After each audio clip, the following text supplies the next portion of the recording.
வணக்கம். இனிய காலை வணக்கம்.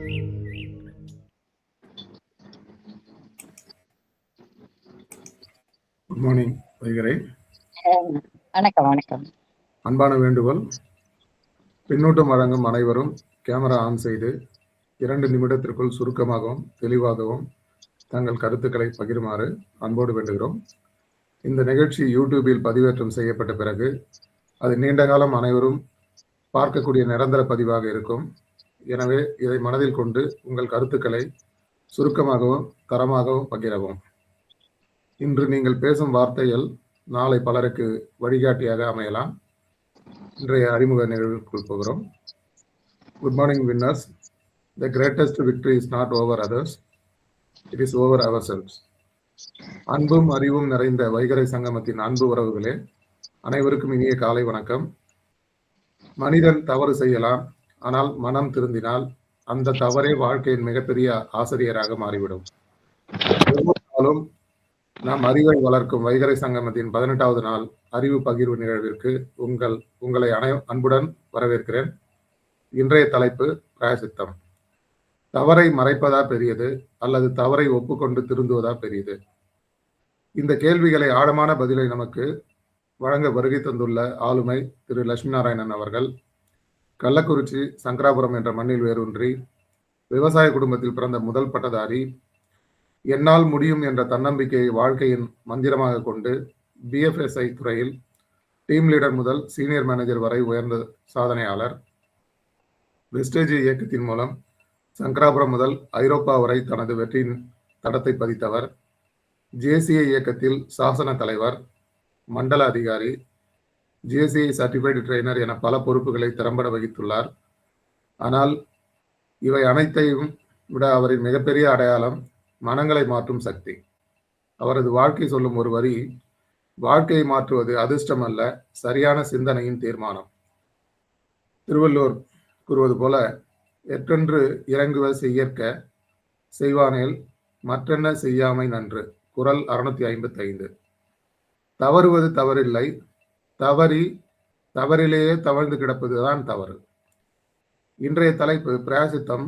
நமக்கு தவறுகளை எண்ணி கவலைப்பட கற்றுக் கொடுக்காது, தவறுகளை உணர்ந்து திருந்தி புதிய மனிதனாக வாழ கற்றுத்தரும் என்பதில் ஐயமில்லை. தவறு செய்வது மனித இயல்பு, தவறை உணர்ந்து திருந்துவது மனித மாண்பு. இன்று நமது சிந்தனையும் மனசாட்சியும் வாழ்க்கை பாதையையும் செம்மைப்படுத்த வருகை தந்துள்ள சிறந்த பேச்சாளர், ஊக்கமூட்டும் பயிற்சியாளர், மனிதநேய சிந்தனையாளர் திரு லட்சுமி நாராயணன் அவர்களை ஒரு இடிமுழக்க கரவொலியுடன் அன்புடனும் மரியாதையுடனும் வரவேற்று தனது சிறப்புரையை வழங்க அழைக்கிறேன். நன்றி, வணக்கம். வாழ்க வைகரை சங்கமம், வளர்க நல்ல சிந்தனை. Sir, floor is yours. தேடி சோறு நிதம் தின்று பல சின்னஞ்சிறு கதைகள் பேசி மனம் வாடி துன்பு மிக உழன்று பிறர் வாட செயல்கள் பல செய்து நரை கூடி கிழப்பருவம் எய்து பெருங்கூற்றுக்கிற என பின் மாயும் பல வேடிக்கை மனிதர் போலே வீழ்வேன் என்று விதித்தாய். சொல்லடி சிவசக்தி, என்னை சுடர்மிகு அறிவுடன் படைத்து விட்டாய். வல்லமை தாராயோ இந்த மாநிலம் பயனுற வாழ்வதற்கே என்ற அந்த தீர்க்கதரிசி, தொலைநோக்கு சிந்தனையாளன், தன்னம்பிக்கையின் உறைவிடம், அந்த மகாகவி பாரதி முண்டாசு கவியின் உத்வேகமிக்க வரிகளை உங்களிடம் சமர்ப்பித்து விட்டு இன்றைய என்னுடைய கருத்துரையை துவங்குகின்ற நண்பர்கள் அனைவருக்கும் வைகரை சங்கமத்தின் அதிகாலை பொழுது வணக்கங்கள்.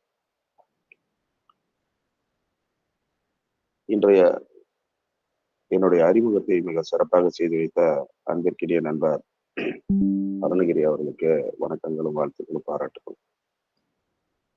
இன்றைய தலைப்பு பிராயசித்தம். இது பிராயசித்தம் என்றால் எதை குறிக்கிறது? எப்படி உங்களால் யாரால் சொல்ல முடியுமா? ஒரு 2 பேர் பிராயசித்தம் என்ற வார்த்தை எதை குறிக்கிறது என்று சொல்லியிருக்கேன். பிராயசித்தம் என்கிறது ஒரு சமஸ்கிருத வார்த்தை. அதாவது பெரும்பாலும் எண்ணம் அப்படிங்கிறது மனப்பூர்வமா செய்யற நம்ம பரிகாரம். தெரிஞ்சோ தெரியாமலோ செஞ்ச தப்புக்கு பாவத்திற்கு மனம் வருந்தி அதை கழுவுவதற்கு சாஸ்திரப்படி செய்யும் பரிகாரத்தை நம்ம பிராயச்சித்தம்னு சொல்லலாம் சார். வெரி குட், ரொம்ப நல்லது. தப்பை திருத்திக் கொள்வது. சூப்பருங்க.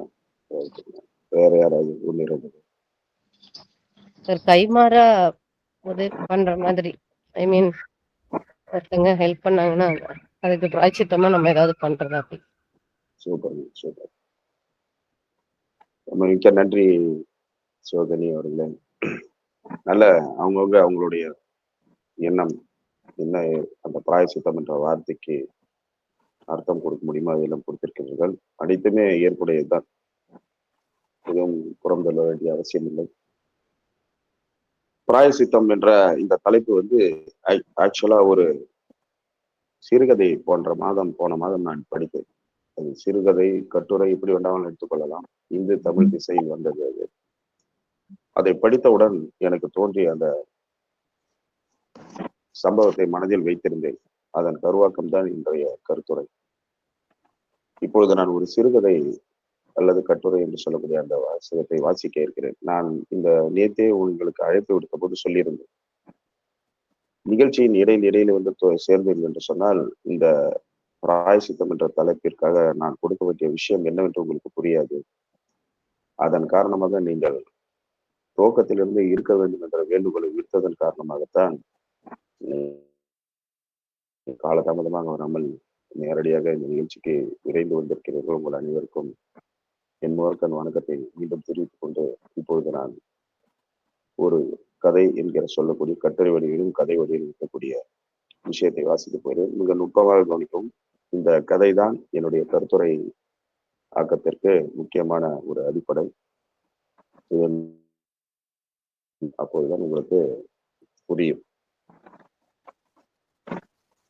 பல வருடத்து தை மாதத்தின் இளமதிய நேரம், நான் கல்லூரி நண்பர் ஜோதிபாஸ்வை அவரின் நிலக்கடலை ஆலையில் சந்தித்து விட்டு மூலனூர் பேருந்து நிலையத்தில் தாராபுரம் பஸ் பேருந்துக்காக காத்திருந்தேன். இப்படியாக துவங்குகிறது இந்த கதை என்று சொல்லக்கூடிய கட்டுரை. அப்போது என் எதிரே நின்ற நபர் ஏதோ கேட்பதற்காக தயங்கபடி காத்திருந்தார். தலைமுடியும் மீசையும் பாதி நரைத்திருந்தார். 40 வயது தோற்றத்தில் தொந்தி வெயிட்டுடன் உள்ளமாக இருந்தார். நான் அந்த நபரிடம் அதிகார துணியில் கேட்டேன், கொஞ்சம் அமைதியா மியூட் பண்ணீங்க, தயவுசெய்து டிஸ்டர்பன்ஸா இருக்கு. இந்திரா மேடம், தயவுசெய்து எல்லாரும் மியூட் போட்டுங்க. என்ன வேணுமுங்க? தம்பி, நான் கன்னிவாடி கிட்ட ஒரு கல்யாணத்துக்கு போனேன், காசை தொலைச்சிட்டேங்க ஐயா. இப்ப நடந்தே இங்க வந்துட்டேன். இங்கிருந்து ஊர் போறதுக்கு பஸ் செலவுக்கு உதவணும். எந்த ஊர் போகணும்ல? குடிமங்கலம் பக்கம் தான். நீங்க எனக்கு தாராபுரம் வரைக்கும் டிக்கெட் எடுத்து கொடுத்தீங்கன்னா கூட போதும். அந்த நபர் ஏமாற்றுபவர் இல்லை என தெரிந்து பயண சீட்டை எடுக்க நான் சம்மதித்தேன். அந்த நபரை ஓடி சென்று கரூரில் இருந்து நின்ற அந்த பேருந்தில் எனக்கும் சேர்த்து இருக்கை பிடித்தார். நான் தாராபுரம் போய் சேரும் வரை அந்த நபரிடம் எதுவும் பேசவில்லை. தாராபுரம் பேருந்து நிலையத்தில் இறங்கியதும் கேட்டேன், குடிமங்கலம் வழியா பொள்ளாச்சி போற பஸ் நிக்குது பாருங்க. அவர், இல்ல தம்பி, நான் நடந்தே போகலாம்னு இருக்கேன். நான் அதிர்ச்சி அடைந்தவனாக கேட்டேன், என்னாச்சுங்க? கல்யாண வீட்டுல ஒரு தப்பு செஞ்சுட்டேன், அதுக்கு தண்டனையாகத்தான். அவர் கொஞ்சம் இழுத்தார். நான் அந்த நபரை புரியாமலே பார்த்தேன். அந்த நபர் புழுதி படிந்த செருப்புகள் இணையாத கால்களை பார்த்துவிட்டு பேசத் தொடங்கினார்.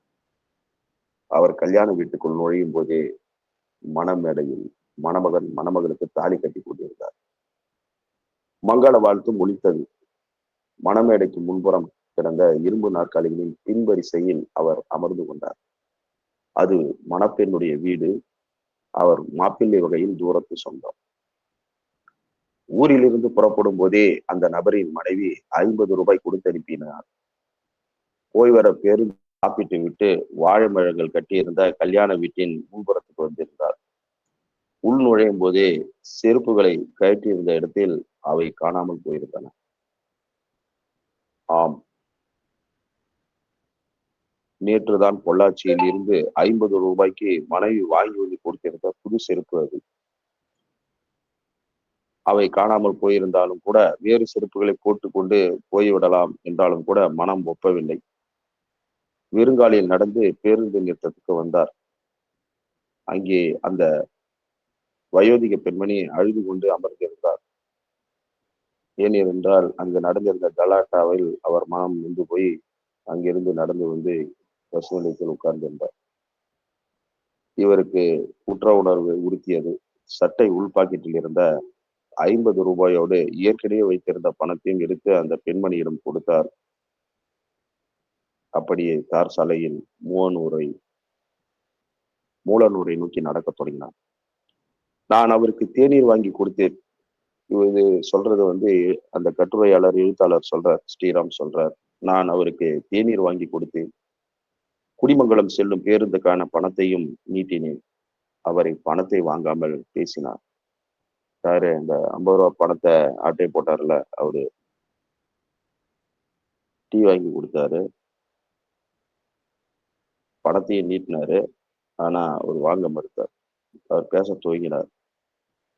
நான் ஆடு மாடு மேய்ச்சிக்கிட்டு ஊரோட கிடக்குறவங்க, சோழி சொந்தரவு எல்லாம் என் பொஞ்சாதி தான் பாப்பா.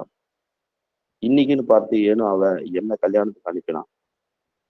போன பக்கம் படம் பார்க்குற ஆசையில என் புத்தி தப்பு செஞ்சிருச்சுங்க.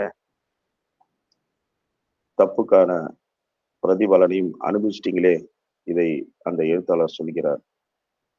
பஸ்ல வரும்போது யோசிச்சு பார்த்தேங்க, அதெல்லாம் பத்தாதுங்க தம்பி. அவர் சொல்றார், நீதான் நடந்து இருந்து பணத்தை வேற கொடுத்துட்டீங்களே, வேற யார்கிட்டயோ ஒருத்தருக்கு எடுத்தீங்க, இன்னொருத்தவங்கிட்ட கொடுத்தீங்க. அவரு அந்த ஆளால சபிக்கப்பட்டவர், திட்டப்பட்டவர், நொந்து போய் இருந்தாங்க, அழுதுட்டு இருந்தாங்க, அவங்களுக்கு கொடுத்து நேர் பண்ணிட்டீங்களே அப்படின்றாரு இவரு. பஸ்ல வரும்போது யோசிச்சு பார்த்தேன், அதெல்லாம் பத்தாது தம்பி என்று சொல்லிவிட்டு அந்த நபர் பொள்ளாச்சி தார் சாலையை நோக்கி நடந்தார். மனதில் சுய கயமையை வேறு இருக்க 30 மைல் நடக்க துவங்கிவிட்ட அந்த நபரை நான் தடுக்கவில்லை. விஜய வருடத்து கடைசியில் நான் அந்த நபரின் அனுபவத்தை வைத்து பிரதிபலன் என்கிற சிறுகதை எழுதினேன். அது குளவி என்ற சிற்றிதழில் வெளிவந்தது. இப்படியாக இதை கட்டுரையாகவும் கதையாகவும் தயாரித்து வெளியிட்டிருப்பவர் இந்து தமிழ் திசை பத்திரிகையில் படித்த ஒரு 15 நாட்களுக்கு முன் படித்த ஒரு கதை அல்லது ஒரு கருத்துரை என்று சொல்லலாம். இது என் ஸ்ரீராம் என்கிற அந்த எழுத்தாளர். இதுதான் இந்த இன்றைய தளத்திற்கான ஒரு முக்கியமான ஒரு நிகழ்வாக நான் பார்க்கின்றேன். பிராயசித்தம், இது நான் வைத்துக் கொண்ட தலைப்பு. இப்ப சொல்லுங்க, பிராயசித்தம் என்பது எதை குறிக்கிறது? தனக்குத்தானே தண்டனை. யாராவது பேசணுமா? இந்த கதையை பொறுத்தவரை நீங்க சொல்ற போது பார்த்தா, அவர் தனக்கு தான் செய்த தப்புக்கு அவரே தண்டனை கொடுத்துக்கிட்டாரு. அதுக்காக அவரு அந்த ஸ்டார் ரோட்ல அப்படி நடந்து போயிருக்காரு. அதுதான் பிராயச்சித்தம், தனக்குத்தானே பிராயச்சித்தம் செய்து கொள்வது. அருமையா இருந்துச்சு கதை. நன்றி. ரைட்டுங்க. இப்ப இந்த கதையை சொல்லுவதும் அதை ஒட்டி சில விஷயங்களை உங்களிடம் பகிர்ந்து கொள்வதும் தான் இன்றைய கருத்துரை செய்தியின் நோக்கம்.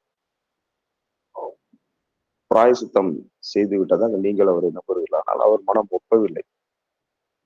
அவர் ஒரு உதவிக்கு வந்து விட்டார். பெரும்பாலும் இந்த மாதிரி நிறைய சம்பவங்கள் நடக்கும். நம்ம பஸ் நிலையத்துல, ரயில் நிலையத்துல டிக்கெட்டை தொலைத்து விட்டேன், காசை தொலைத்து விட்டேன் என்று சொல்லும்போது, ஏதோ ஆபத் பாண்டவன் அநாத ரட்சகன் போல யாராவது ஒருவர் பஸ் டிக்கெட் எடுப்பார், இல்ல ட்ரெயின் டிக்கெட் எடுத்து கொடுப்பார், இல்ல இது உணவுக்கு ஏதேனும் உதவி செய்வார்கள்.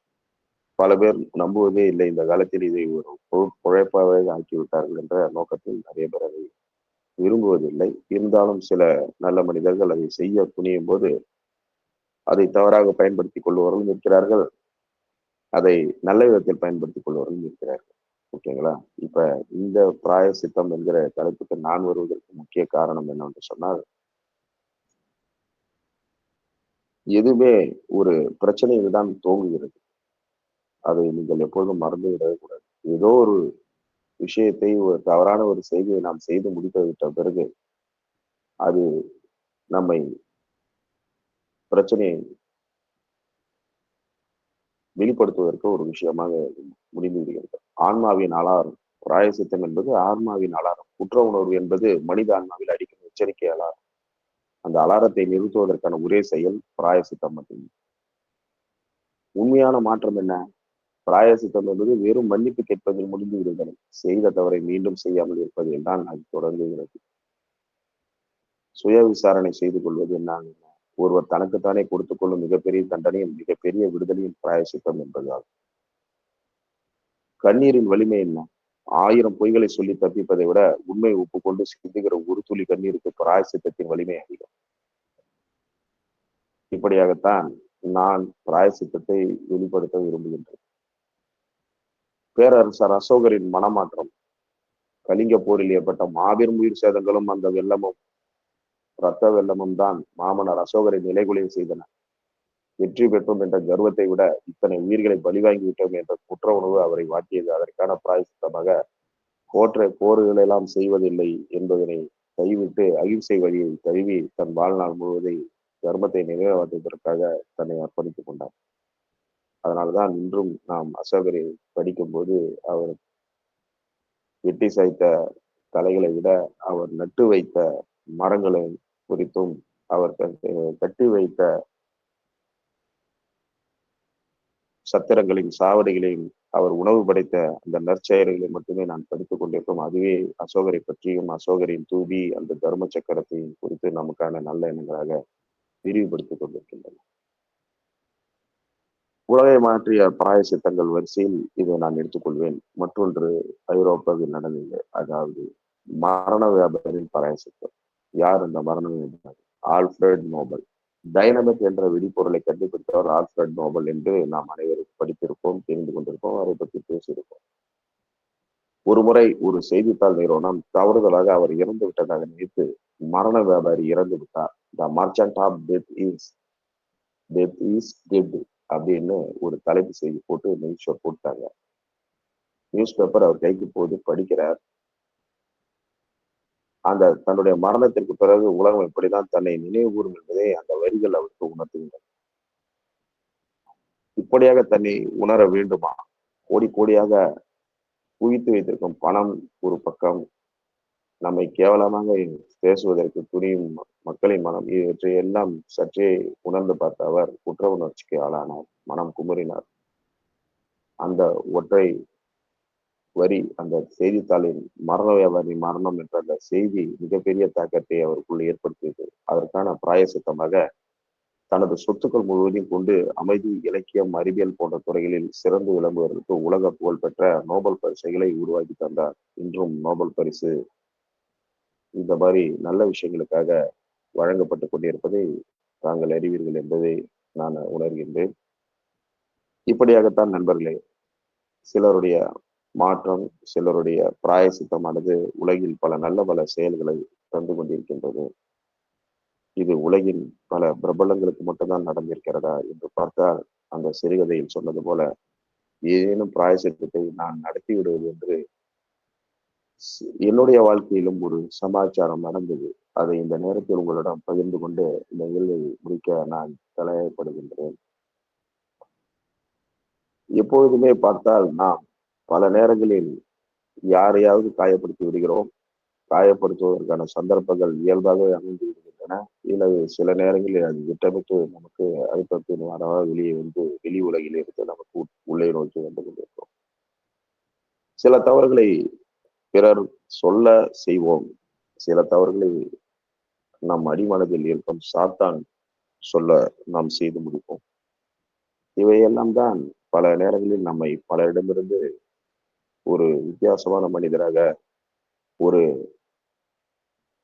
விரோதத்திற்குரிய நபராக மாற்றி காட்டுகிறது. இதை நீங்கள் உணர்வுகள் என்று நான் ஒரு நல்லது செய்யலாம்னு நினைச்சு போவோம். அது சமயத்துல அது கெட்டதா முடியும். கெட்டது செய்யணும்னே சிலர் செய்வாங்க. அது மற்றவர்களால் நகைச்சுவையாக எடுத்துக்கொள்ளப்படும். அது ஒரு சாதாரணமாக எடுத்துக்கொள்ளப்படும். நாம் தினசரி நடந்து செல்லும் பாதைகளாகட்டும், ரோடுகளாகட்டும், அல்லது பயணம் செய்யும் பாலங்களாகட்டும், பல விஷயங்கள் இன்று நமக்கு நிறைவை தருகிறதா என்று கேட்டால் நிச்சயம் நிறைவை தராது. சென்னையில் வசிப்பவர்களுக்கு தெரியும், அங்கங்கே நடக்கும் மெட்ரோ ரயில் பணிகள் எல்லாம் ஒவ்வொருவரையும் தினம் தினம் எவ்வளவு சிரமத்திற்கு உள்ளாக்கி கொண்டிருக்கின்றது என்று. ஆனால் அதற்கெல்லாம் காரணம் என்ன?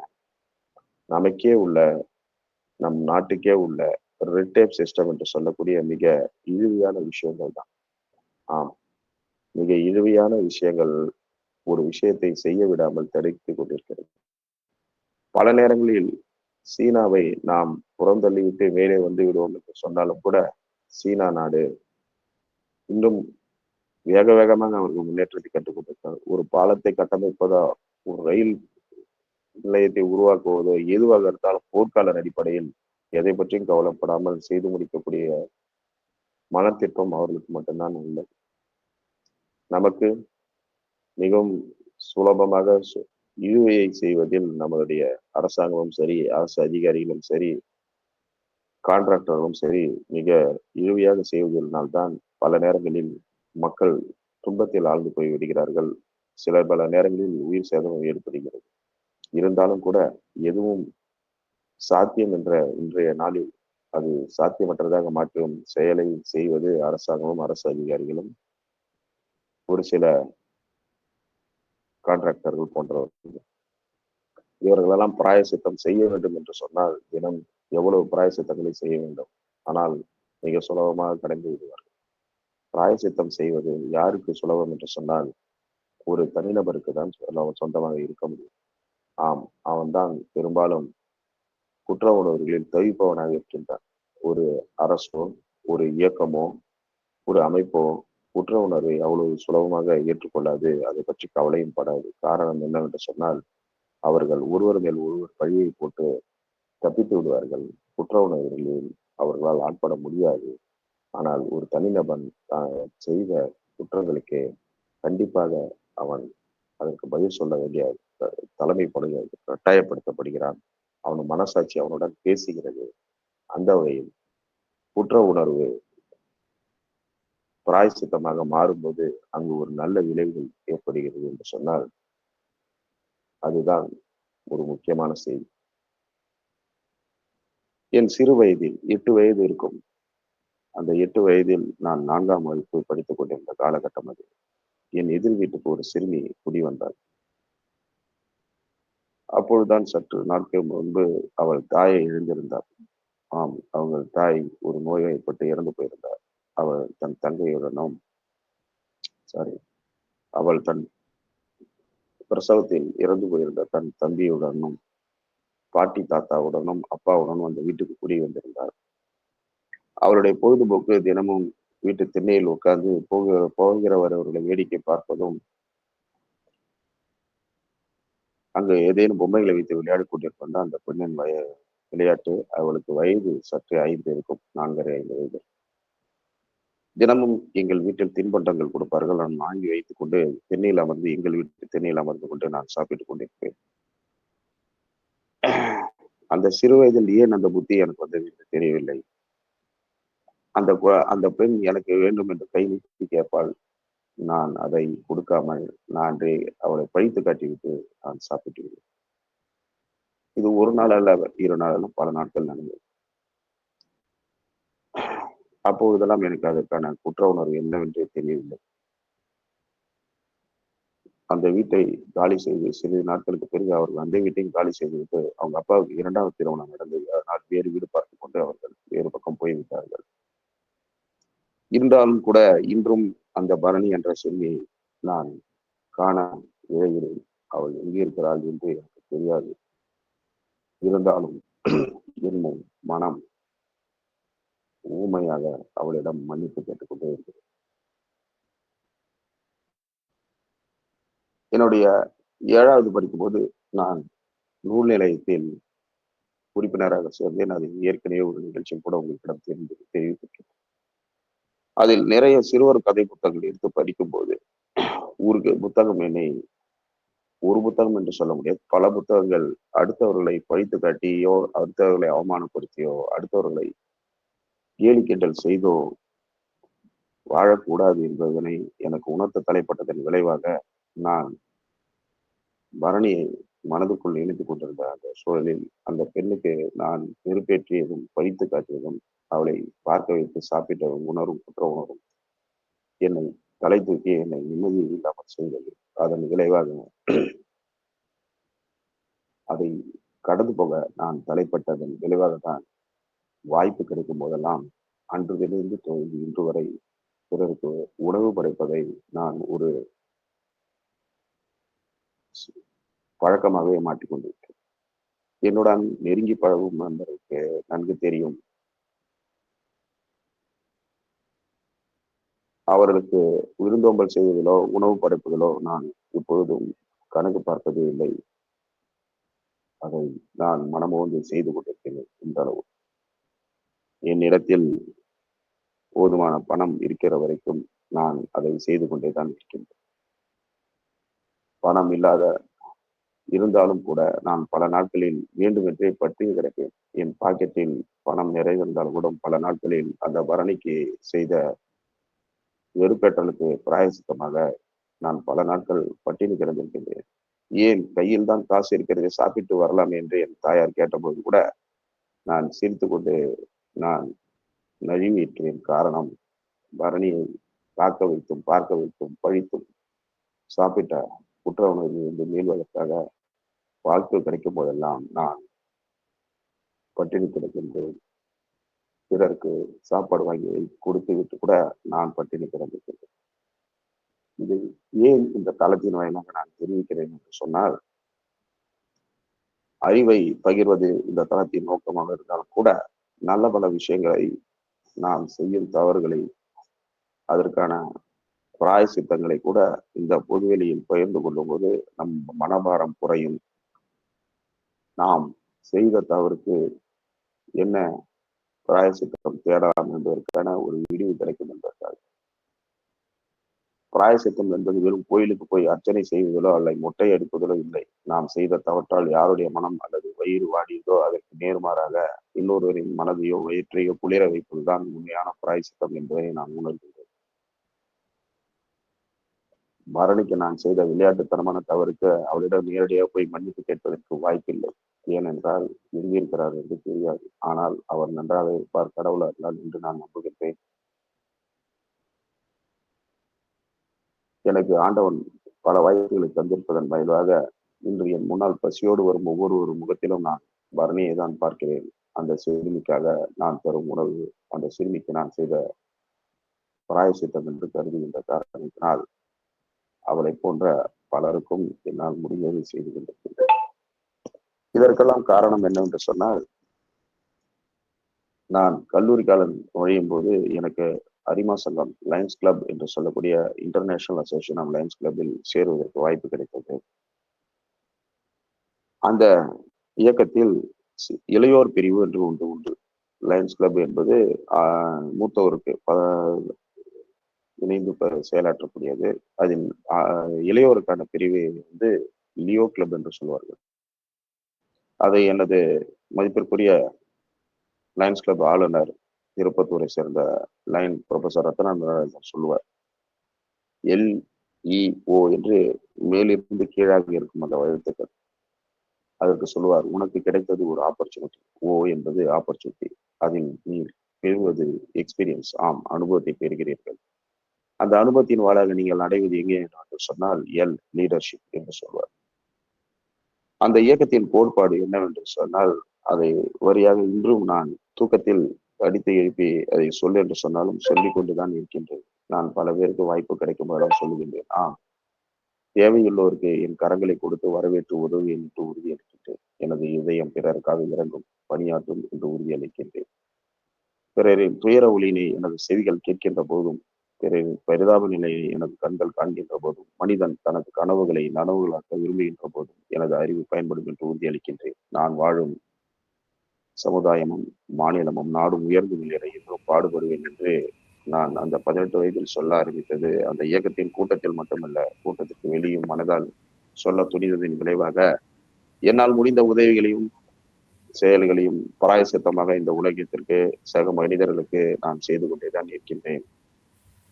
அதன் விளைவுதான், அதோடைய எழுச்சியின் விளைவுதான் நான் தேசிய இயக்கத்தில் இருக்கும்போது ஏறக்குறைய ஒரு 135 நபர்களுக்கு ஒரே வருடத்தில் ரத்த தானம் பெறுவதற்கு, அவருக்கு உயிர் காக்கும் முக்கியமான நிகழ்வுகளுக்கு என்னால் உதவ முடிந்தது. பிறருக்கு செய்த துன்பங்கள் தான் எப்படி ஒரு ஆல்பர்ட் நோபலை மனமாற்றம் அடைய செய்ததோ, எப்படி பிறருக்கு வெட்டி வாள்களால் வெட்டி தலைகளை கொய்து வெற்றியை கொண்டாடிய அசோகருக்கு ஒரு வாய்ப்பை உருவாக்கி கொடுத்து அவரை ஒரு மிக சிறந்த வீரராக, கருணை வீரராக மாற்றி காட்டியதோ, அப்படி போல ஒரு பிராயசித்தம் நானும் செய்து கொள்ள வேண்டும் என்ற உள்நோக்கத்தின் காரணமாக தான் இன்றும் நான் ஏதேனும் செய்ய துணிந்தால், அதாவது என்னுடைய ப்ரொஃபைல் பிக்சரை போய் பார்த்தீங்கன்னா வாட்ஸ்அப்ல தெரியும். நல்லதை செய்ய உங்களுக்கு சந்தர்ப்பம் கிடைக்குமானால் அதை செய்யாமல் தவிர்த்து விடாதீர்கள் என்றே சொல்வேன். இது காரணம் என்னவென்றால், சிறு வயதில் நான் படித்ததெல்லாம் கிறிஸ்துவ மிஷனரி பள்ளிகளில். அங்கு தினமும் பைபிள் வாசிப்பார்கள். அந்த பைபிளில் சொல்லப்படும் வார்த்தை தான் அது. நல்லதை செய்ய உனக்கு திராணி இருக்குமானால் அதை செய்யாமல் விட்டு விடாதே. கூடுதலாக இன்னொன்றும் என்னை சிறு வயதிலிருந்து பிடித்த விஷயம் ஒரு கடையில் தொங்க விடப்பட்டிருந்த பொன்மொழி தான் அது. அது ஒரு LIC நிறுவனம் வெளியிட்டிருந்தது. அதாவது LIC நிறுவனம் என்று சொல்லவில்லை, வேறு ஒரு நிறுவனம் வெளியிட்டிருந்தது. அந்த வாசகத்தையும் நான் சேர்த்து கொண்டேன். நீ வாழ பிறரை, நீ நலமாக வாழ பிறரை துன்பப்படுத்தாது என்ற வார்த்தை.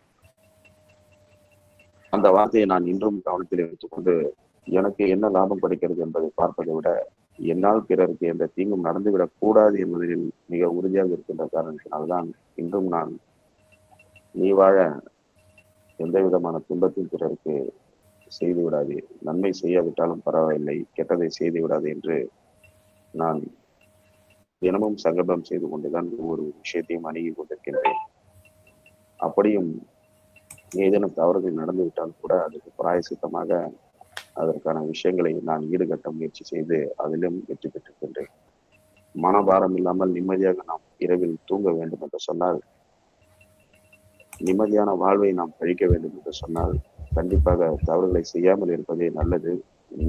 நம்மையும் மீறி செய்வதற்கான ஒரு சூழல்கள் உருவாகும் பட்சத்தில் அதற்கான பிராயசித்தத்தை உடனுக்குடன் செய்து நாம் அதிலிருந்து மீண்டு விடுவதே நமக்கு நன்மை தரும்.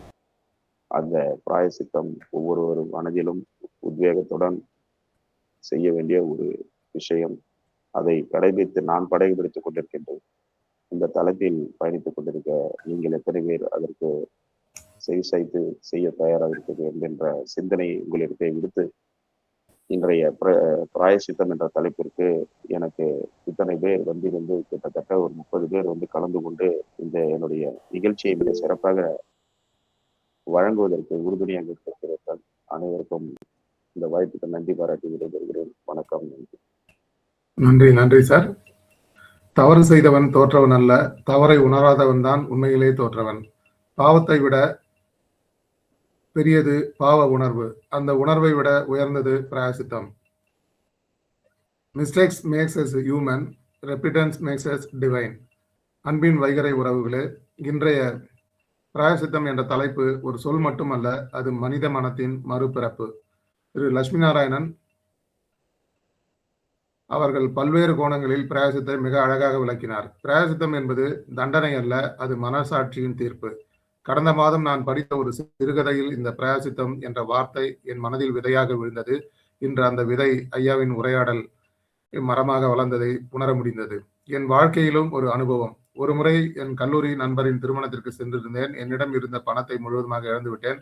அந்த ஊரிலிருந்து தாராபுரம் வரை நண்பர்களுடன் நடந்தே பயணம் செய்தும் அந்த நாள் உணர்ந்தது பணம் இழந்தது வேதனை அல்ல, முன்னெச்சரிக்கை இல்லாத என் பிராயசித்தம். இன்று ஐயா கூறிய இன்னொரு சிறந்த எடுத்துக்காட்டு, கலிங்க போருக்கு பிறகு அசோகர் ஆயிரக்கணக்கான உயிர்களின் அழிவை பார்த்த பின் ஒரு கொடூர மன்னன் கருணையின் சக்கரவர்த்தியாக மாறினார். அதுபோல் உலகையே உலுக்கிய டைனமைட் கண்டுபிடித்த ஆல்பர்ட் நோபல் ஒரு பத்திரிகை தவறுதலாக அவருடைய மரண செய்தியை மரண வியாபாரி இறந்தார் என்று வெளியிட்டது. அந்த ஒரு வரி அவரது வாழ்க்கையே மாற்றியது. அதன் விளைவு இன்று உலகின் உயரிய நோபல் பரிசு. இதுதான் பிரயாசத்தின் சக்தி. One realization can rewrite an entire life. ஆனால் ஒரு சிந்தனை. நாம் அடிக்கடி சொல்வோம் சீனாவை முந்த வேண்டும் என்று.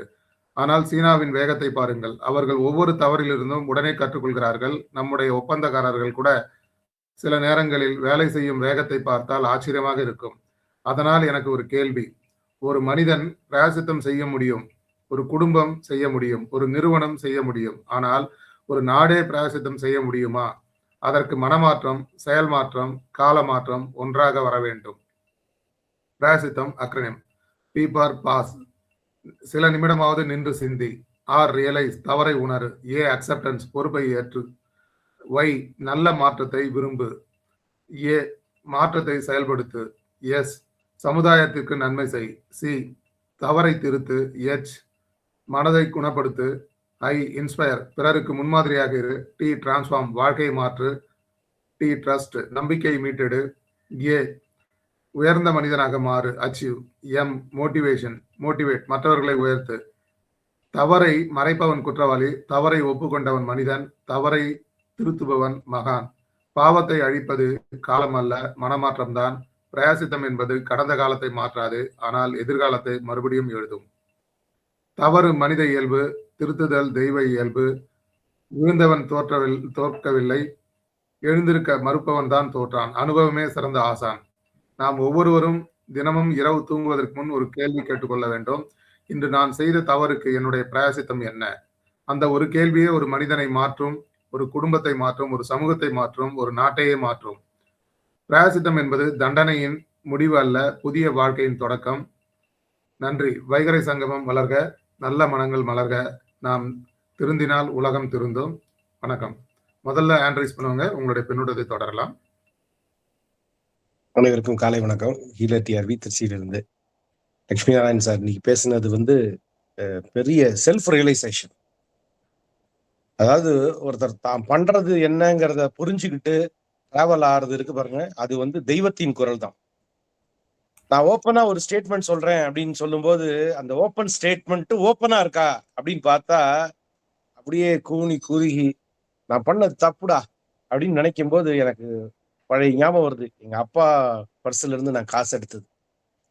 காசு எப்ப கேட்டாலும் தரமாட்டார், காசை கொடுத்தா கெட்டவனா மாறிடுவான் அப்படின்னு. ஆனா அந்த எடுத்தது காசு தரலையேங்கிறதுக்காக தான் எடுத்தோம். இந்த செயல் விளைவு தத்துவமும் யோசிக்க வைக்கிறது தெய்வமே. ஆனா நீங்க நம்ம இப்ப எடுக்கும்போது முடிவு பண்ண வாழ்க்கை ஃபுல்லா இவரை வச்சுக்கிட்டா எப்படி இருக்கும் அப்படின்னு. அது எப்படி கொண்டு போச்சுன்னா, இப்ப அப்பா பென்ஷன்லாம் நான் சௌரியமா இருக்கேன். இப்படி பேசுறேன் அப்படின்னா நமக்கு பிராயச்சித்தம் பண்ண ஆரம்பிச்சிட்டோம்னு வச்சுக்கோங்களேன்.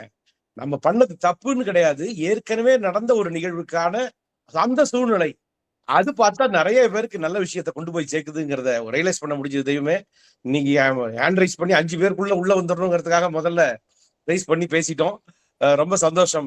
இந்த self realization it will help lot of people. Thanks a lot. All the best. நன்றி நன்றி இள சார், அருமையான பின்னோட்டம். அடுத்து ஜானகி மேம், உங்களுடைய பின்னோட்டத்தை தரலாம்.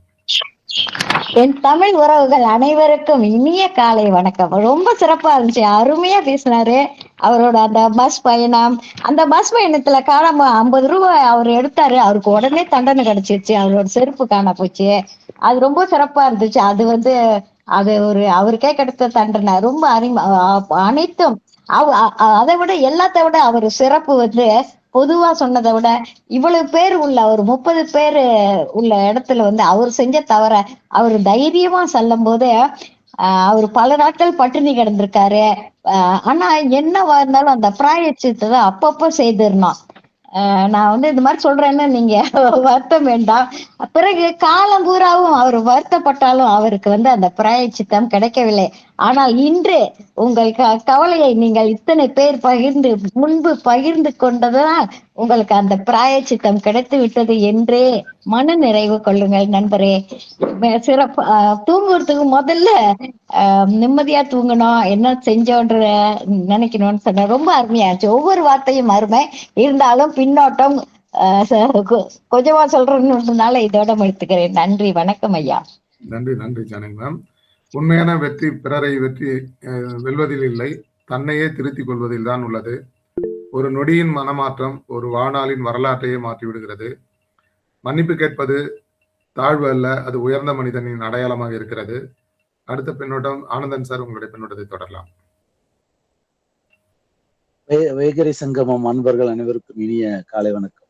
அனைவரும் சந்திப்பது மிக்க மகிழ்ச்சி. சாருடைய இன்றைக்கு அவர் துவங்கிய அந்த சிறுகதையானது எல்லாருடைய மனசுலயும் ரொம்ப ஆழமாக பதிந்திருக்கும் என்று நான் நம்புகிறேன். பிராயச்சித்தம் என்பது என்ன அப்படின்னா, நான் நேற்றுதான் ஒரு புக்கு படிச்சேன். என்ன அப்படின்னா, அந்த புக்கினுடைய தலைப்பே வந்து the courage to be disliked. யாரு ஓப்பனா ஒரு விஷயத்தை தான் செய்த தவறை ஒப்புக்கொள்கிறார்களோ, அந்த ஒப்புக்கொள்றதுக்கு கூட ஒரு தைரியம் வேணும். அந்த கரேஜ் இருந்ததுன்னா சார் சொன்ன மாதிரி அந்த பிராயசித்தத்துக்கு நாம தயாராக இருப்போம். எப்படி அவர் சின்ன வயசுல ஒரு குழந்தையுடைய தன்னுடைய எதிர் வீட்டுல இருந்த ஒரு பெண்ணுக்கு அந்த உணவை கொடுக்காம அவரை இது பண்ணாருங்கிறத பத்தி இன்னைக்கு ஒப்புக்கொண்டார். இந்த மாதிரி பெரிய பெரிய விஷயங்கள், அதாவது நம்ம தவறு வேற, நல்லா ஒரு தவறை நம்ம ரிப்பீட் பண்ணும்போது தான் அது ஒரு கிரைமாக மாறுது அப்படிங்கிறத நம்ம இது பண்ணிக்கிறோம். அதே மாதிரி இன்டென்ஷன் என்ன அப்படிங்கிறது ரொம்ப முக்கியம். நமக்கு செய்யாம, நமக்கு தெரியாம, நம்முடைய அறிவுக்கு எட்டாம சில விஷயங்களை நம்ம செஞ்சிருப்போம். அந்த இன்டென்ஷனலா இல்லாம ஏதாவது செஞ்சிருந்தா அதுக்கு நாம பெரிய பிராயசித்தத்தை தேட வேண்டிய அவசியம் இல்லை. வேண்டுமென்றே செய்யக்கூடாது என்பதுதான் என்னுடைய கருத்து. அருமையான ஒரு விருந்தை வழங்கிய அன்பர் லட்சுமி நாராயண் சார் அவர்களுக்கு என்னுடைய நன்றிகளும் வாழ்த்துகளும் பாராட்டு. நன்றி நன்றி ஆனந்தன் சார். தவறை உணர்ந்த கணமே புதிய வாழ்க்கையின் விடியல் தொடங்குகிறது. மனசாட்சி விழித்தெழும் இடம்தான் பிரயாசித்தம் பிறக்கும் இடமாக இருக்கிறது. கண்ணீரால் கழுவப்படும் மனமே கருணையால் நிரம்புகிறது. சிறப்பான பின்னோட்டம் தந்த ஆனந்தன் சாருக்கு நன்றி தெரிவிச்சு, அடுத்து லோகநாத் சார் ஹேண்ட் ரைஸ் பண்ணியிருந்தீங்க, டவுன் பண்ணிட்டீங்க. சுமதி மேம், உங்களுடைய பின்னோட்டத்தை தரலாம்.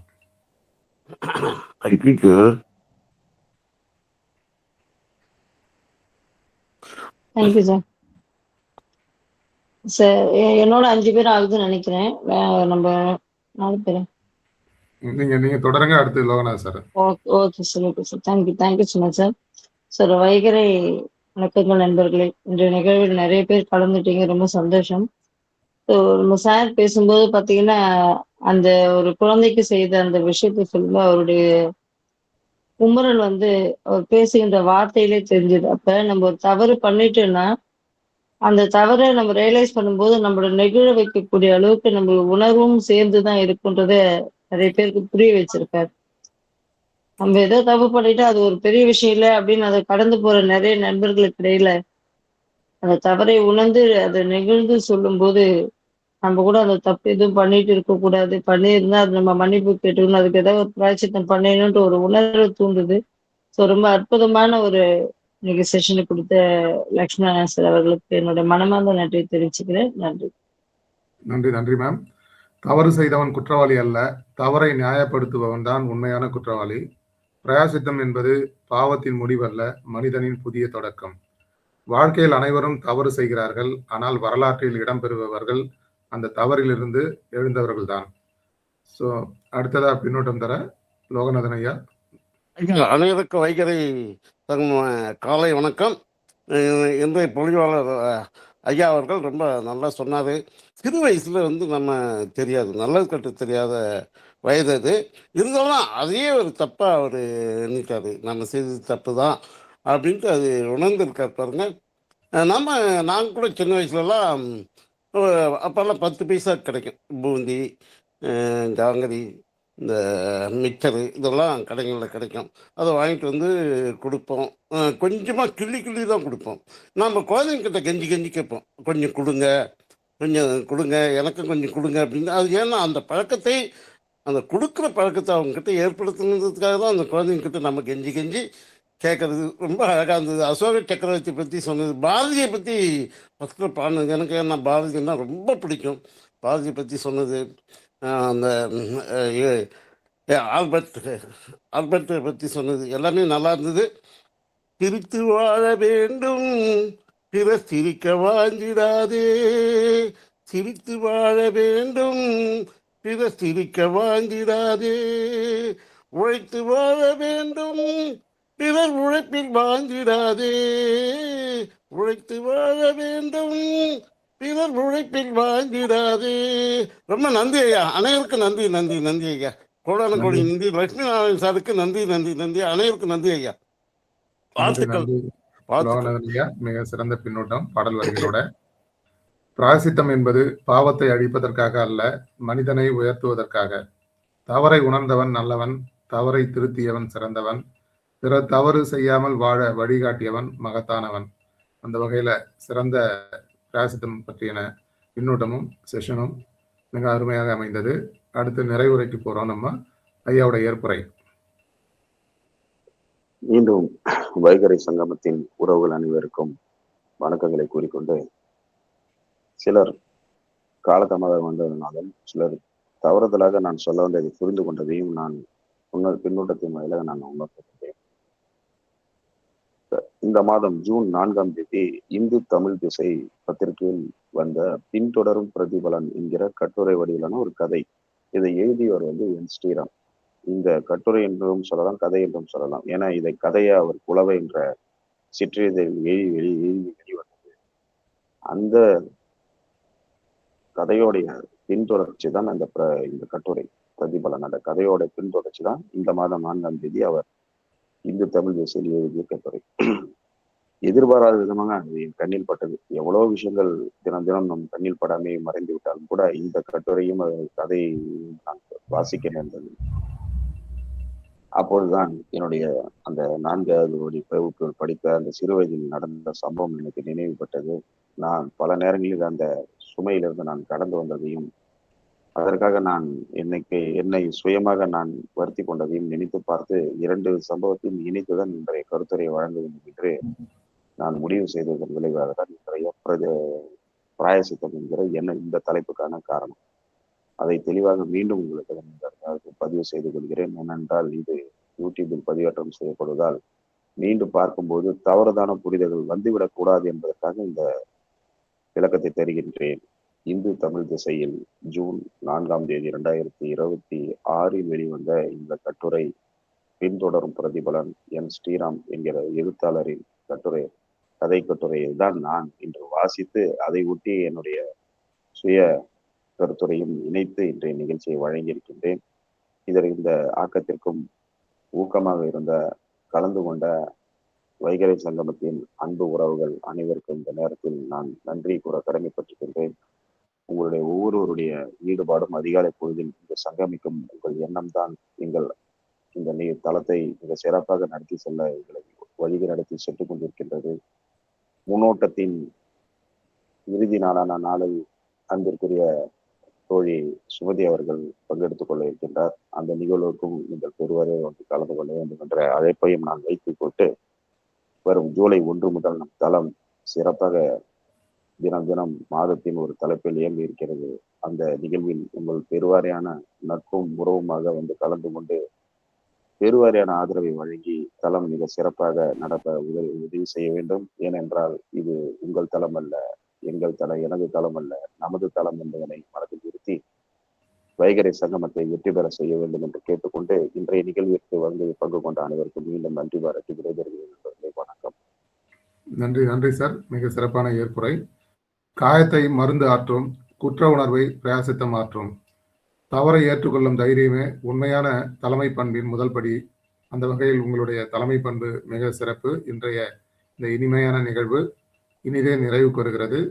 மற்றும் ஒரு ஆளுமையுடன் நாளை சந்திப்போம். அனைவருக்கும் நன்றி. வணக்கம்.